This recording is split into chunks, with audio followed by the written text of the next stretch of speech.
Hello नमस्कार। मैं doctor Sushil Kumar Singh आपका द कॉमर्स विजन पर स्वागत करता हूं।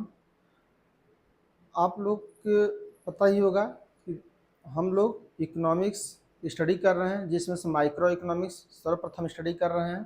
तो इंट्रोडक्शन की वीडियो बना चुका हूं, उसको पहले अपलोड कर दिया था।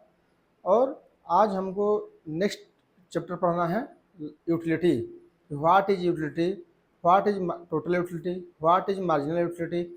तो यूटिलिटी का चैप्टर हम लोग स्टार्ट करते हैं। ओके, तो हम लोग यहाँ पर देखते हैं फर्स्ट ऑफ ऑल कि concept of utility means utility में क्या क्या चीज़ें हमको स्टडी करना है। तो कंटेंट दिस टॉपिक मीन्स क्या क्या हमको पढ़ना है इसमें। The concept of utility, total utility, marginal utility, law of diminishing marginal utility and last है law of equi marginal utility. तो तीन कंटेंट हम लोग कवर करेंगे इस यूटिलिटी चैप्टर में, और एक एक करके हम लोग पढ़ेंगे द कॉन्सेप्ट ऑफ यूटिलिटी क्या है, टोटल यूटिलिटी क्या है, मार्जिनल यूटिलिटी क्या है। ओके, तो चलते हैं नेक्स्ट स्लाइड पे। Okay, the concept of utility. Utility क्या है? यूटिलिटी मीन्स कि उपयोगिता। ये कोई भी ऐसी गुड्स एंड सर्विस को आप कंज्यूम करते हैं, यूज करते हैं, तो जो आपको एनालाइज होती है, जो चीज़ें आपको प्राप्त होती हैं, दैट इज यूटिलिटी। कि आप कोई भी चीज़ों को कंज्यूम करते हैं, जैसे मान लीजिए कि आप कोई ब्रेड ले रहे हैं, कोई बिस्किट ले रहे हैं, कोई फल ले रहे हैं।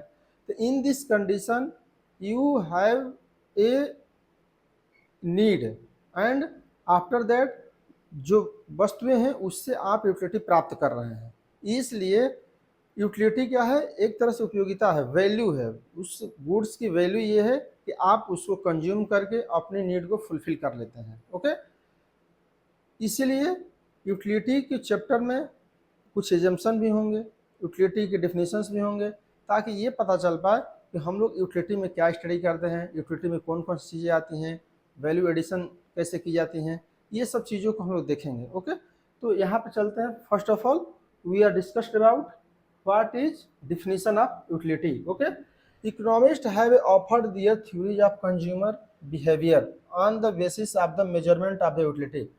मीन्स यहाँ पर मेजरमेंट की थ्योरी दी गई है। मेजरमेंट की थ्योरी यूटिलिटी में टू टाइप्स की थ्योरी है। एक है अल्फ्रेड मार्शल की।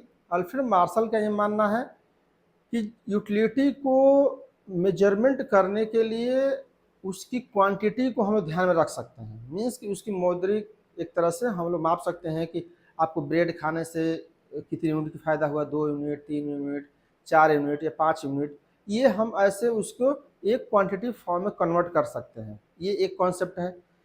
सेकेंड कॉन्सेप्ट ये है कि हम कोई भी यूटिलिटी को मौद्रिक फॉर्म में, क्वांटिटी फॉर्म में नहीं मेजरमेंट कर सकते हैं। केवल हम प्रीफरेंस ऑर्डर सेट कर सकते हैं कि हमको पहले वस्तु के उपभोग से इतना वस्तु लाभ प्राप्त हुआ, दूसरे से इतना यूटिलिटी प्राप्त हुआ, तीसरे से इतना यूटिलिटी प्राप्त हुआ। और इस बेसिकली यूटिलिटी में हम लोग दो मेजरमेंट पढ़ेंगे। फर्स्ट जो क्वांटिटेटिव अप्रोच से चलता है, और एक है प्रेफरेंस ऑर्डर सेट करता है। ओके, कि फर्स्ट पर क्या लेंगे, सेकंड पर क्या लेंगे, इसको देख करके क्या जाता है मीन्स। ओके, तो यहाँ पर यही बात बताई जा रही है कि मेजरमेंट ऑफ यूटिलिटी की कॉन्सेप्ट है। ओके, कि किस प्रकार से हम मेजर करेंगे। There are two major approaches regarding the measurement of utility such as cardinal measurement. Means cardinal means वही कि उसको माप सकते हैं। ओके, मात्रात्मक रूप से हम माप सकते हैं। Approach and ordinal means order हम लगा सकते हैं। ओके, यहाँ पर क्या लगा सकते हैं? केवल ऑर्डर। यहाँ पर केवल क्या कह सकते हैं? Ordinal approach and cardinal approach. Means कि एक कार्डिनल क्या है? मात्रात्मक रूप से माप सकते हैं, एंड ऑर्डर केवल ऑर्डर लगा सकते हैं कि फर्स्ट ऑर्डर से मुझे इतना यूटिलिटी प्राप्त हुआ, सेकेंड से इतना हुआ, थर्ड से इतना हुआ, या थर्ड पहले ज़्यादा हो रहा है तो थर्ड को पहले कंज्यूम करेंगे। इसको केवल हम ऑर्डर में सेट कर सकते हैं। Okay, popularity known as the indifference curve analysis. Means ordinal approach को ही इंडिफरेंस कर्व एनालिसिस कहा जाता है। ओके, तो हम लोग आगे के चैप्टर में स्टडी भी करेंगे कि इंडिफरेंस कर्व एनालिसिस क्या है। इंडिफरेंस एनालिसिस कर्व क्या करता है? यही ऑर्डिनल अप्रोच को एनालिसिस करता है। ओके, तो आते हैं यूटिलिटी के डिफिनेशन पे। यूटिलिटी क्या है? Utility refers to the want satisfaction power of goods and services. Means क्या है, आपकी जो वांट्स है, जो डिजायर है, उसको सेटिस्फेक्शन करने का पावर है, आप उसकी शक्ति है। जिससे आप कोई भी सेब लेते हैं, कोई भी आप ब्रेड लेते हैं, कोई भी आप बिस्किट्स लेते हैं, तो उसके पास एक सेटिस्फेक्शन की पावर है कि यदि आपको नीड है उस वस्तु को लेने के लिए, तो आप उस वस्तु को लेकर के सेटिस्फाइड हो सकते हैं। मीन्स उसके पास एक तो शक्ति है ना, जो कि आपको सेटिस्फाइज कर दे रही है। इसी को यहाँ पर चीज़ों को ध्यान में रखा गया है। इस सेटिस्फाइंग पावर को ही यूटिलिटी कहा जाता है। ओके, चलते हैं नेक्स्ट स्लाइड पे। Silent feature of utility. अब यहाँ पर क्या देखते हैं कि डिफिनेशन हम लोग समझ लिए कि यूटिलिटी क्या है, गुड्स एंड सर्विस की सेटिस्फेक्शन पावर है। इससे जितनी सेटिस्फेक्शन पावर ज़्यादा होगी उसकी यूटिलिटी ज़्यादा होगी। जैसे आप कोई भी ब्रेड लेते होंगे तो फर्स्ट जब भूख लगी रहती होगी तो सबसे ज़्यादा आपको पहली रोटी खाने से प्रॉफिट होता होगा, दूसरे से उससे कम, तीसरे से उससे कम। तो ये क्या है, इसी चीज़ों को यहाँ पर स्टडी किया जा रहा है कि कितना उपयोगिता हमको प्राप्त होगी, ताकि हम लोग कोई भी डिसीजंस लें तो अपनी जो मौद्रिक इनकम है उसको हम लोग डिवाइड कर पाए कि कौन सी चीज़ों को हमको लेना है, कौन सी चीज़ों को हमको नहीं लेना है। यही इसीलिए ये सब हम लोग स्टडी कर रहे हैं रियल में। तो नेक्स्ट क्या है, साइलेंट फीचर ऑफ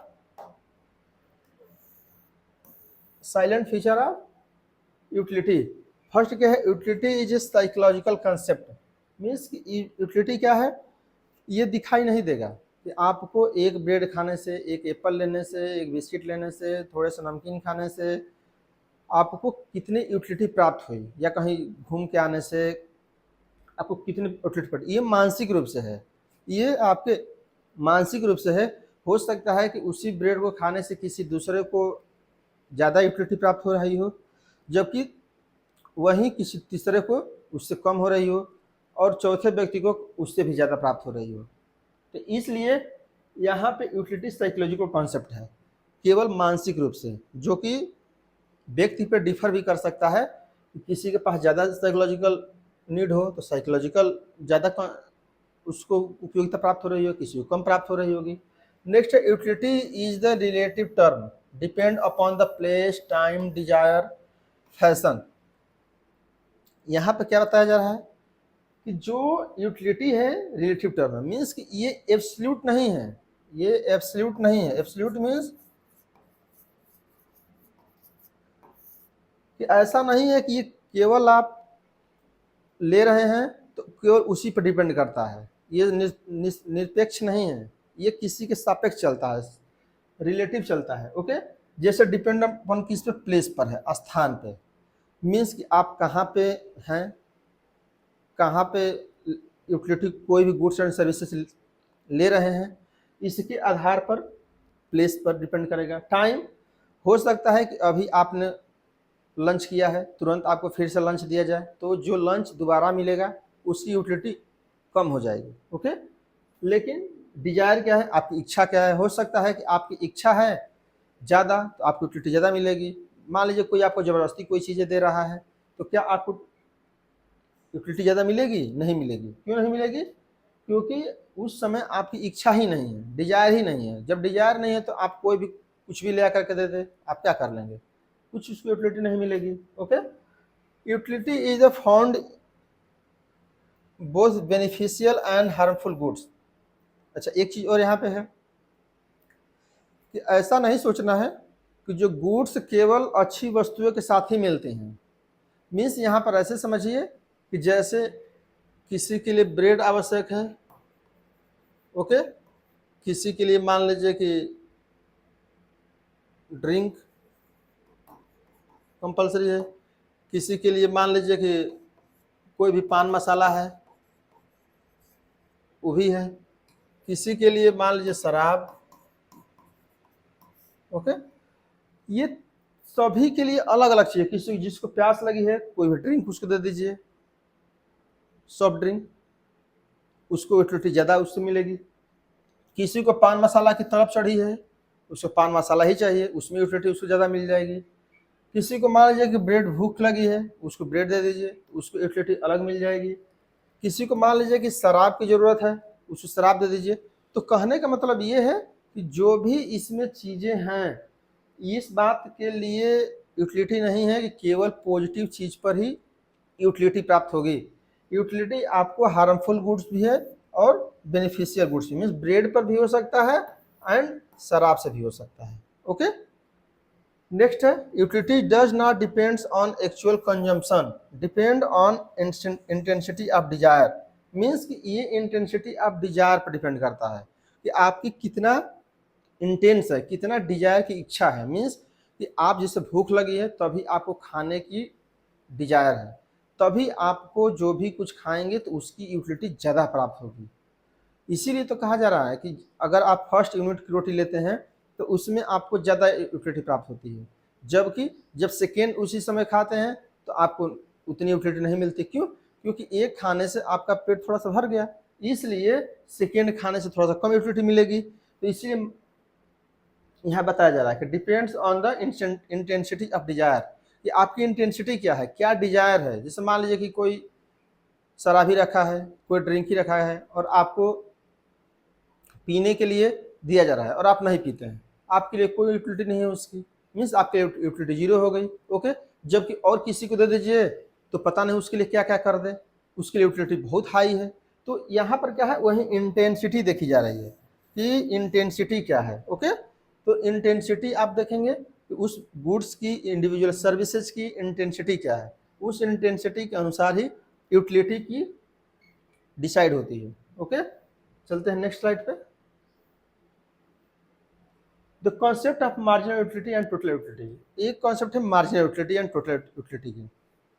तो बेसिकली बात यह है कि मार्जिनल यूटिलिटी का जो कॉन्सेप्ट है वह इस प्रकार से डिराइव होता है कि जैसे जैसे आप किसी वस्तु का कंज्यूम करते हैं तो उस वस्तु से कंटिन्यूसली कंज्यूम करने के बाद एक ही टाइम में, अभी आगे एजम्पशंस बताए जाएंगे, उसमें ये बताया जाता है कि आपको कंटिन्यूसली करना है। ऐसा नहीं है कि आप अभी एक रोटी ले लीजिए फिर नेक्स्ट कुछ घंटे बाद लिए तो यूटिलिटी तब बराबर रहेगी, हो सकता है ज़्यादा हो जाए। यहाँ पर ये नहीं, कंटिन्यूसली यदि कोई भी गुड्स एंड सर्विस का आप कंज्यूम करते हैं तो डेफिनेटली फर्स्ट यूनिट से जितनी आपकी यूटिलिटी प्राप्त होती है सेकेंड से उतनी कम प्राप्त होती है। जैसे मान लीजिए मूवी आप देखना चाहते हैं, कोई भी आप मूवी फर्स्ट टाइम देखने जा रहे हैं तो उसकी यूटिलिटी आपके लिए बहुत ज़्यादा होगी, बिकॉज आप फर्स्ट टाइम देखने जा रहे हैं, उसके लिए आपको इंटेंसिटी ऑफ डिजायर बहुत ज़्यादा है। जब इंटेंसिटी ऑफ डिजायर ज़्यादा है डेफिनेटली उससे यूटिलिटी ज़्यादा होगी। तो यहाँ पर क्या है कि लेकिन अब मान लीजिए कि दूसरी बार आपको जाना पड़े तो चलिए कोई बोल दे कि चलिए आपको चलते हैं दोबारा मूवी के दिखाते हैं, तो उस समय इंटेंसिटी ऑफ डिजायर कम हो जाएगी, बिकॉज एक बार मूवी को देखा है, जब आप ऑलरेडी देखा है दूसरी बार आपकी इंटेंसिटी आपकी थोड़ी सी कम हो गई। जब इंटेंसिटी कम हो जाएगी तो निश्चित रूप से ये हो जाएगा। लेकिन एक चीज़ और एजम्पशन ध्यान रखिए, अभी बाद में बताया भी जाएगा ये सब बातें, लेकिन यहाँ पॉइंट है तो बता दे रहा हूँ। कुछ चीज़ों के साथ ये नहीं होता है, जैसे जो अनसाउंड जैसे शराबी हैं उनके साथ ऐसा नहीं होगा क्योंकि वो अनस्टेबल माइंड के हैं। मनी के साथ ऐसा नहीं हो सकता है क्योंकि कुछ लोगों के लिए मनी और बढ़ती जाए और बढ़ती जाए और बढ़ती जाए, तो उसमें ये सब रूल लागू नहीं होता है। रूल किसके लिए लागू केवल होगा, जो नॉर्मल पर्सन है, जो नॉर्मल गुड्स। ऐसा नहीं है कि शराबी के लिए ये रूल लागू हो जाएगा। क्यों नहीं होगा? क्योंकि शराबी को वो नशे की हालत में, वो नॉर्मल पर्सन नहीं है, वो नॉर्मल माइंड सेट नहीं कर रहा है, इसलिए जो वो चाह रहा है और ज़्यादा पी लें और ज़्यादा पी लें, तो उसके लिए सब रूल लागू नहीं है। उसके लिए मार्जिनलिटी हो सकता है और बढ़ती जाए। ओके, तो ये नॉर्मल कंडीशन के लिए बात की जा रही है। ओके, तो यहाँ पर आते हैं, देखते हैं मार्जिनल यूटिलिटी की डिफिनेशन क्या है। मार्जिनल यूटिलिटी डिफिनेशन समझिए ऐसे केवल कि आप मान लीजिए कि फर्स्ट ब्रेड कोई लिए, ओके, आपकी मार्जिनल यूटिलिटी मान लीजिए कि 10 प्राप्त हुई, मीन्स 10 कुछ भी हो सकता है कि 10 टाइम के बराबर प्राप्त हुआ, मुझे 10 यूनिट के बराबर प्रॉफिट हुआ या हमको यूटिलिटी प्राप्त हुआ। आप जानते हैं कि जो ही उसी समय दूसरी यूनिट का आप कंज्यूम करेंगे या कोई भी सर्विस लेंगे तो इसकी यूटिलिटी इससे कम हो जाएगी। मान लीजिए 0.8 हो जाएगी या 0.9, ओके, ये यूटिलिटी कम हो जाएगी। जब यूटिलिटी कम होगी तो जो ये लेस हो रही है 10 minus 8, that is 2 is marginal utility. Okay, यही 2 मार्जिनल यूटिलिटी है। या कोई जब प्रोडक्शन पढ़ेंगे तो एडिशनल यूनिट बनाने से हो जाएगा। तो मार्जिनल चीज क्या है कि जो एक यूनिट की जो चेंज आ रही है, जो इसमें 1 यूनिट की चेंज आ रहा है, इससे क्या इसमें परिवर्तन हो रहा है, दैट इज मार्जिनल यूटिलिटी। कि आप इसके चेंज करने से इसमें क्या चेंज आ रहा है, that is marginal utility. Okay, जो इसमें चेंज कर रहे हैं 1 यूनिट का, तो इसमें कितना चेंज आ रहा है, इसी को मार्जिनल यूटिलिटी में चेक किया जाता है। तो डिफिनेशन देख लेते हैं। Marginal utility refers to the extra utility added by 1 extra last unit of a goods. तो मैं बताया कि 1 यूनिट्स यहाँ पर ऐड किए, आपकी यूटिलिटी इतना आई, जो माइनस करने के बाद वही आपकी यूटिलिटी है। जैसे यहाँ पर देख लीजिए, मार्जिनल यूटिलिटी क्या है, टोटल यूटिलिटी, जिसमें टोटल यूटिलिटी पहले पर कितना था, मान लीजिए 10 था। एक यूनिट मान लीजिए कि टोटल यूटिलिटी कितना हो जाएगी, मान लीजिए कि इसके लिए 8 हो जाएगी, कोई एक एक्स्ट्रा किए तो यही टोटल यूटिलिटी 2 हो जाएगा। ओके, मार्जिनल यूटिलिटी कितना आ जाएगी, 2। ओके, तो ऐसे कैलकुलेट हम लोग करते हैं। ओके, नेक्स्ट चलते हैं स्लाइड पे। टोटल यूटिलिटी, टोटल यूटिलिटी क्या है, total utility is sum of marginal utility, means जो मार्जिनल यूटिलिटी आएगी उसी को ऐड कर देंगे, that is total utility. Okay, तो यहां पर क्या है, total utility, total utility is the sum of the marginal utilities associated with the consumption of the successive unit. Means successive unit means एक यूनिट के बाद दूसरी यूनिट, दूसरी यूनिट के बाद तीसरी यूनिट, तीसरी यूनिट के बाद चौथी यूनिट, ये कंज्यूम करने से जो आपको यूटिलिटी, मार्जिनल यूटिलिटी प्राप्त हो रही है, उसको आप ऐड कर दीजिए। जैसे मान लीजिए कि फर्स्ट मान लीजिए कि 10 हो रही है, सेकेंड पे मान लीजिए कि 8 हो रही है, थर्ड पर मान लीजिए 7 हो रही है, फोर्थ पर मान लीजिए कि आपको 3 हो रही है, इसको ऐड कर देंगे तो जो यूटिलिटी आएगी यही आपकी मार्जिनल यूटिलिटी होगी। Okay, understand. चलिए चलते हैं नेक्स्ट पॉइंट पे। Relation between total utility and marginal utility, means अब यहाँ पर देखते हैं मार्जिनल यूटिलिटी हमने पढ़ लिया, टोटल यूटिलिटी पढ़ लिया, दोनों को में क्या रिलेशंस है, उस रिलेशंस को डिटरमाइन करते हैं कि क्या क्या रिलेशंस है। इसमें फर्स्ट रिलेशन क्या है, total utility is sum of the marginal utility. तो मैंने अभी बताया कि टोटल यूटिलिटी क्या है, the sum of the marginal utility, means marginal utility की एडिंग है। ओके, एड, जो मार्जिनल यूटिलिटी आएगा उसको ऐड कर दीजिए, that is total utility. Total utility increase along as marginal utility is positive. ये कब तक होता रहेगा, जब तक कि मार्जिनल यूटिलिटी पॉजिटिव रहेगी, मीन्स जब तक कि जीरो ना हो जाए। ओके, तब तक मार्जिनल यूटिलिटी जुड़ती रहेगी। क्योंकि मान लीजिए कि आप 6 रोटी खाते हैं, तो फर्स्ट रोटी खाएंगे, सेकेंड खाएंगे, थर्ड खाएंगे, फोर्थ खाएंगे, 5 खाएंगे, वैसे वैसे मार्जिनल यूटिलिटी घटती जाएगी। जब 6 आप कंज्यूम कर लेंगे तो आपकी मार्जिनल यूटिलिटी जो होगी वो 0 हो जाएगी। ओके, अब क्या होगा, अब कोई आपको जबरदस्ती भी देगा तो उसकी यूटिलिटी क्या हो जाएगी, माइनस में जाने लगेगी। ओके, जब माइनस में जाने लगेगी तो उस यूटिलिटी को नहीं लिया जाता है। ओके, क्योंकि पॉजिटिव यूटिलिटी को ऐड किया जाता है। Next, when marginal utility is zero then total utility maximum.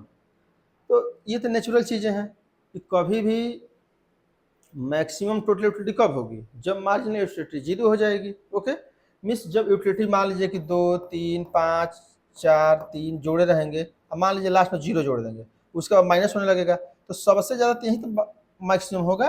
जब ये ऐड करेंगे तो सबसे ज़्यादा मैक्सिमम यहीं पे होगा निश्चित रूप से, और माइनस होगा तो उसके बाद तो माइनस आने लगेगा, घटने लगेगा। तो इसलिए जो जीरो के पॉइंट है, उस जीरो के पॉइंट पे जो मार्जिनल यूटिलिटी होती है वो सबसे जीरो होती है और टोटल यूटिलिटी सबसे हाई होती है। क्यों, क्योंकि जीरो के बाद माइनस होने लगेगा तो जो टोटल ये ऐड करेंगे उसमें से घटने लगेगा, तो जीरो पे सबसे ज़्यादा मैक्सिमम होती है। Okay, when marginal utility is negative the total utility being to decline. Okay, यहाँ पर क्या है कि जब मार्जिनल यूटिलिटी निगेटिव हो जाएगी, मैंने अभी बताया मार्जिनल यूटिलिटी निगेटिव होने लगेगी मान लीजिए, तो टोटल यूटिलिटी डिक्लाइन करने लगी। मान लीजिए 0 हो गया, फिर -1 आ गया, -2 आ गया, तो अब मान लीजिए कि यहाँ पर 10 है टोटल ऐड किए, तो -1 अब करेंगे, -2 करेंगे, तो अब घटने नहीं लगेगी। तो यहाँ पर इसी को बताया जा रहा है कि टोटल यूटिलिटी जो मार्जिनल यूटिलिटी है, मार्जिनल यूटिलिटी जब निगेटिव हो जाती है तो टोटल यूटिलिटी घटने लगती है। Okay, understand. चलते हैं नेक्स्ट पॉइंट पे। Law of diminishing marginal utility. अब यहाँ पे देखते हैं law of diminishing marginal utility क्या मीन्स कि जैसे जैसे कोई भी गुड्स एंड सर्विसेज की कंज्यूम करते हैं तो डिमिनिशिंग मीन्स घटने लगती है, यूटिलिटी घटती है। इस कॉन्सेप्ट को समझते हैं। इस कॉन्सेप्ट को आप जानते हैं कि अल्फ्रेड मार्शल के द्वारा दिया गया है डिमिनिशिंग मार्जिनल यूटिलिटी, और अदर नेम क्या है इसका, यहाँ पे other name Gaussian law, fundamental law of satisfaction, fundamental psychological. Okay, तो इसका अनेक नाम है। गोसेन फर्स्ट लॉ, क्योंकि गोसेन ने फर्स्ट कॉन्सेप्ट दिया था इसीलिए गोसेन लॉ कहा जाता है, क्योंकि जो माइंड सबसे पहले माइंड में चीज़ें आई थी कि ऐसी मार्जिनल यूटिलिटी होती है तो गोसेन के आया था, लेकिन डेवलप सबसे ज़्यादा किसने किया, मार्शल ने। ओके, इसलिए मार्शल को डेवलप करने का योगदान दिया जाता है। ओके, तो यहाँ पर देखते हैं कि मार्जिनल यूटिलिटी क्या है। As a consumer increase the consumption of any one commodity, means कोई एक कमोडिटी को कंज्यूम करता है, keeping constant the consumption of all other commodities, means कि कांस्टेंट रखता है उसको कंजम्पशन के लिए ऑल अदर कमोडिटीज को देखते हुए। The marginal utility of the variables to the variables commodity must be eventually decline, means कि कुछ समय बाद जो वेरिएबल्स की यूटिलिटी है वो डिक्लाइन कर जाएगी। तो इस पूरे कॉन्सेप्ट हम पढ़ ही चुके हैं कि जैसे जैसे एक कमोडिटी को हम कंज्यूम करते हैं तो कुछ समय बाद उसकी मार्जिनल यूटिलिटी घटती जाती है, इसी को इससे बताया जा रहा है। ओके, अब देखिए assumption of the law means इस लॉ का एजम्पशन क्या है, क्योंकि इकोनॉमिक्स में क्या है कि अभी आप लोग देख रहे होंगे, आपको ऐसा अनुभव हो रहा होगा कि इसमें तो बहुत सी चीज़ें एजम्पशंस हैं, इसमें लागू नहीं होगा, उस पर लागू नहीं होगा, इस चीज़ पर लागू नहीं होता है, यूटिलिटी इसमें तो बढ़ती ही जाती है, घटती कहाँ है। तो ये सब चीज़ों के एजम्पशंस लेकर किया जाता है, क्योंकि इकोनॉमिक्स जनरल पब्लिक की बात करता है, न कि आपकी इंडिविजुअल्स की।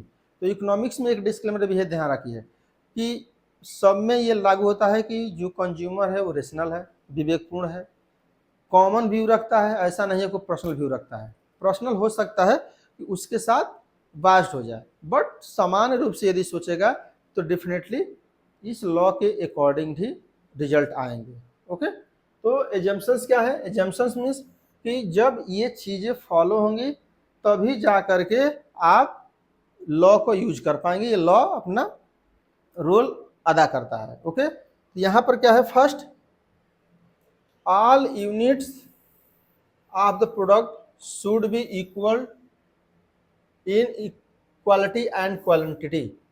यहाँ पर क्या है, पहला assumption, first assumption is the that goods are consumed in equal and quantity and quality. Means ऐसा नहीं है कि फर्स्ट ब्रेड आप लिए या फर्स्ट बिस्किट लिए, कोई एप्पल लिए, तो एक एप्पल जब लिए तो वो थोड़ा ख़राब था, दूसरा लिए तो उससे अच्छा था, तो क्वालिटी डिस्टर्ब होगी, तब आपको यूटिलिटी में डिक्लाइन नहीं मिलेगा देखने को। क्योंकि आप ये सोचिए, मान लीजिए एक रोटी बहुत जली हुई थी, ख़राब थी, तो क्या दूसरी रोटी जब अच्छी आएगी तो यूटिलिटी बढ़ नहीं जाएगी आपकी, बढ़ जाएगी। इसी को बताया जा रहा है कि क्वालिटी एंड क्वांटिटी डिस्टर्ब नहीं होना चाहिए। जैसे क्वांटिटी मान लीजिए, क्वांटिटी मान लीजिए कि लास्ट वाली रोटी है बहुत छोटी है, तो उस समय आप सोचेंगे अच्छा चलिए एक है तो इसको ले ही लेते हैं, छोटी है। तो क्वांटिटी भी सेम रहनी चाहिए, ऐसा नहीं है कि क्वांटिटी को बढ़ा घटा रहे हैं। जैसे मान लीजिए कि आपको बहुत प्यास लगा है और चम्मच से आपको पानी पिलाया जा रहा है थोड़ा थोड़ा, तो आपकी यूटिलिटी और बढ़ती जाएगी, पहला लेंगे, दूसरा लेंगे, तीसरा लेंगे, और बढ़ती जाएगी। क्यों? क्योंकि जब तक आप एक पर्याप्त मात्रा में पानी नहीं ले लेंगे तब तक आपकी यूटिलिटी बढ़ती जाएगी। तो यहाँ पर ये इसीलिए बताया जा रहा है कि इक्वल क्वालिटी एंड क्वांटिटी होनी चाहिए, क्वालिटी सेम होनी चाहिए, वाटर की, चाहे एप्पल की, चाहे जो भी कोई गुड्स आप सर्विस यूज कर रहे हैं। ऐसा नहीं है कि ये आप यूज किए तो थोड़ा सा क्वालिटी डिक्लाइन थी, लास्ट वाली यार ये बहुत अच्छी है, तो हो सकता है कि यूटिलिटी उसके लिए बढ़ जाए कि बहुत अच्छी है, चलो इसके लिए लेते हैं। ओके, नेक्स्ट है the unit of the product should be authentic and appropriate. Means product क्या होना चाहिए, ऑथेंटिक होना चाहिए एंड अप्रोप्रिएट होना चाहिए। जो उसकी इंटेंसिटी ऑफ डिजायर है उस इंटेंसिटी ऑफ डिजायर के अनुसार ऑथेंटिक एंड अप्रोप्रिएट होना चाहिए। नेक्स्ट एजम्पशन क्या है, there should be no difference of time and place in the consumption of the product. Means जो कंज्यूमर गुड्स एंड सर्विस की कंज्यूम कर रहा है या सर्विस ले रहा है उसकी टाइम एंड प्लेस में चेंजेस नहीं होना चाहिए। ऐसा नहीं है कि 9 बजे आप लंच, मान लीजिए कि लंच किए या नाश्ता किए, फिर आपने क्या किया, कहीं दूसरी जगह आप कुछ काम किए, उसके बाद कहीं दूसरी जगह फिर कर रहे हैं, तो टाइम और प्लेस में डिस्टर्बेंस नहीं होना चाहिए। जिस टाइम पे आप कर रहे हैं नाश्ता उसी टाइम पे आपकी यूटिलिटी कम होगी। ऐसा नहीं है कि फिर 3 घंटे बाद आप नाश्ता लेंगे तो यूटिलिटी कम रहेगी, नहीं, उस समय फिर यूटिलिटी आपकी बढ़ जाएगी। तो आपको कंटिन्यूसली करते रहना है। जो भी आप कंजम्पशन करेंगे आप, तो आपको हमेशा इसमें कंजम्पशन कंटिन्यूसली करना है, तभी आपकी यूटिलिटी कम होगी लास्ट जाते हैं। नेक्स्ट एजम्पशन क्या है, there is the consumer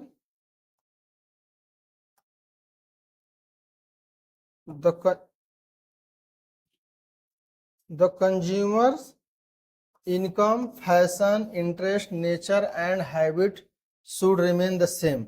means कि जो कंज्यूमर की इनकम है वो सेम होनी चाहिए एक स्पेसिफाइड टाइम में।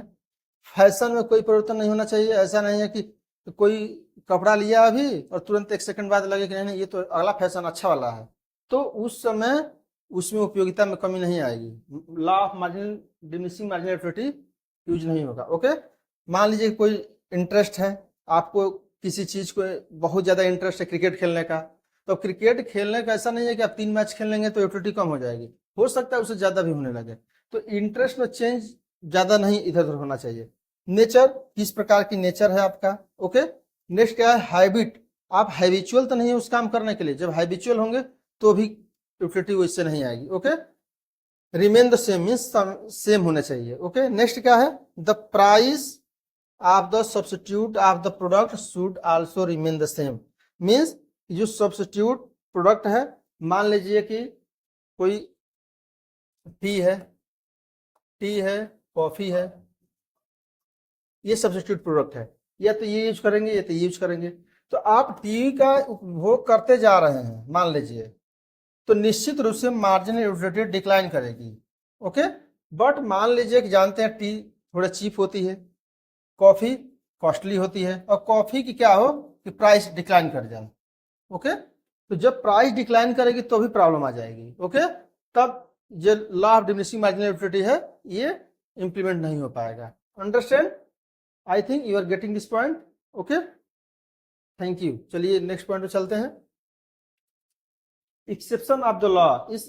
इस लॉ का एक्सेप्शन कौन कौन चीजें हैं, जो अभी आपके मन में डाउट आ रहा होगा, उस डाउट को यहाँ पर समझ में आ जाएगा कि कहाँ कहाँ पर चीजें लागू नहीं होती है। ओके, तो यहाँ पर देखते हैं स्मॉल यूनिट्स, मीन्स कोई ऐसी यूनिट है जो छोटी छोटी चीजों में ले रहे हैं। मीन्स यहाँ पर मैंने बताया कि कोई भी चीज स्मॉल यूनिट्स में नहीं लेंगे, जो उसकी एक स्टैंडर्ड क्वांटिटी होती है, जैसे रोटी है तो छोटी छोटी ना ले लें, तो हो सकता है कि यूटिलिटी कम ना हो। ओके, जिसमें मैंने बताया कि बहुत ज्यादा प्यास लगी हो, ओके, प्यास बहुत आपको लगी हो और आपको चम्मच से पानी पिलाया जा रहा है, तो उस समय भी कम नहीं हो सकती है। तो एक स्टैंडर्ड क्वांटिटी होनी चाहिए। आप जैसे लगभग ब्रेड है तो ब्रेड कैसा होना चाहिए, बिस्किट है तो बिस्किट की एक स्टैंडर्ड क्वांटिटी कितनी होती है, स्टैंडर्ड उसकी शेप क्या होता है, प्यास बुझाने के लिए पानी है, पानी कितना लगभग रहना चाहिए। ओके, तो उसकी स्टैंडर्ड क्वांटिटी होनी चाहिए। Okay, standard shape. जबकि स्मॉल यूनिट्स होगा तो नहीं हो ऐसा लागू हो पाएगा। इंटॉक्सिकेंट्स मीन्स जो मैंने अभी बताया शराबी के लिए। ओके, शराबी के लिए क्या है, यदि एक प्याला लेता है तो हो सकता है कि उससे कम यूटिलिटी प्राप्त हो रही हो क्योंकि नॉर्मल व्यक्ति है। जैसे जैसे उस का नशा बढ़ता जाएगा, उसको क्या होगा कि नेक्स्ट जब ड्रिंक लेगा नेक्स्ट तुरंत चाहेगा, उसकी यूटिलिटी और तेज हो जाएगी। क्यों? क्योंकि उसकी जो माइंड है अब वह नशा युक्त हो गई है। अब क्या है कि नॉर्मल पर्सन की तरह बिहेव नहीं कर रहा है, तो उसके लिए जो यूटिलिटी होगी वो बढ़ती जाएगी। Okay, understand. रेयर आइटम्स, ऐसा कोई हो जो रेयर आइटम्स हैं जो कि मिलते ही नहीं है, आज मिला है हो सकता है कल न मिले, हो सकता है 100 दिन बाद न मिले। जिससे मान लीजिए कोई गरीब बच्चा है उसको बहुत कुछ चीजें नहीं मिलती है खाने के लिए, जैसे मान लीजिए पिज्जा ही है वो नहीं खा पा रहा है, अगर मान लीजिए आज उसको पिज्जा मिल जाए तो हो सकता है कि पिज्जा के लास्ट जाते जाते शुरुआत में यूटिलिटी उसकी बहुत तीव्र गति से बढ़े। हो सकता है कि फर्स्ट खाए सेकेंड खाए तो उससे और यूटिलिटी बढ़ती जा रही है, लेकिन एक सर्टेन टाइम के बाद भी उसकी यूटिलिटी कम होगी। लेकिन रेयर आइटम्स ऐसे होंगे। ओके, इंटरेस्टिंग थिंग्स, मान लीजिए कोई आपको इंटरेस्ट है कि हमको ये करना बहुत पसंद है, तो भी हो सकता है यूटिलिटी कम ना हो। जैसे मान लीजिए किसी को पुराने डाक टिकट संग्रह करने का इच्छा होता है, किसी को पुराने अखबार की कटिंग रखने का होता है, किसी को हो सकता है कि न्यू न्यू नोट्स रखने का होता है, तो यहाँ पे यूटिलिटी आपकी कम नहीं होगी। क्यों? क्योंकि वो इंटरेस्टिंग थिंग है, आप इंटरेस्ट है उसमें, तो उसमें यूटिलिटी कम नहीं हो सकती है। Okay, multiple use of items, यदि कोई गुड्स की मल्टीपल यूज है तो भी हो सकता है यूटिलिटी उसकी कम ना हो। ओके, क्योंकि आप जानते हैं कि जो ही आप कोई गुड्स लेने वाले हैं तो सोचेंगे है चलिए ये काम से यूज कर लेंगे, इसके लिए भी यूज कर लेंगे, इसके लिए भी यूज कर लेंगे।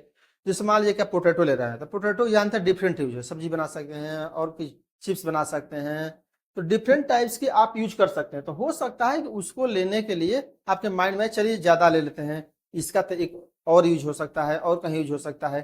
तो इन दिस कंडीशन में आपको ध्यान रखना है कि मल्टीपल यूज ऑफ आइटम्स, किसी आइटम की ज्यादा से यूज हो रहा है, ज्यादा तरीकों से यूज हो रहा है, तो ये रूल वायोलेट कर जाता है। ओके, इनिशियल स्टेज, कोई प्रारंभिक अवस्था है, प्रारंभिक अवस्था में भी हो सकता है, जैसे मान लीजिए कि बहुत आपको भूख लगा है तो आप 1 ब्रेड लिए, 2 ब्रेड लिए, हो सकता है दोनों में मार्जिनल यूटिलिटी न घटे, हो सकता है बढ़ जाए, कोई खाना खाए थोड़ा बढ़ गया, बट थर्ड और फोर्थ के बाद निश्चित होगा। तो यहाँ पर इसका इस पॉइंट मीन्स ये है कि इनिशियल स्टेज में ही आपको नहीं देख लेना है कि मार्जिनल यूटिलिटी डिमिनिशिंग है कि नहीं। मार्जिनल यूटिलिटी हो सकता है कि डिमिनिशिंग न हो लेकिन उस समय मार्जिनल यूटिलिटी कुछ समय बाद हो सकती है। इसलिए यहाँ तक रहते हैं, नेक्स्ट जो इक्वी मार्जिनल यूटिलिटी है उसको नेक्स्ट वीडियो में देखा जाएगा। ओके, नेक्स्ट लेक्चर में। तो यहीं तक रहते हैं, थैंक यू।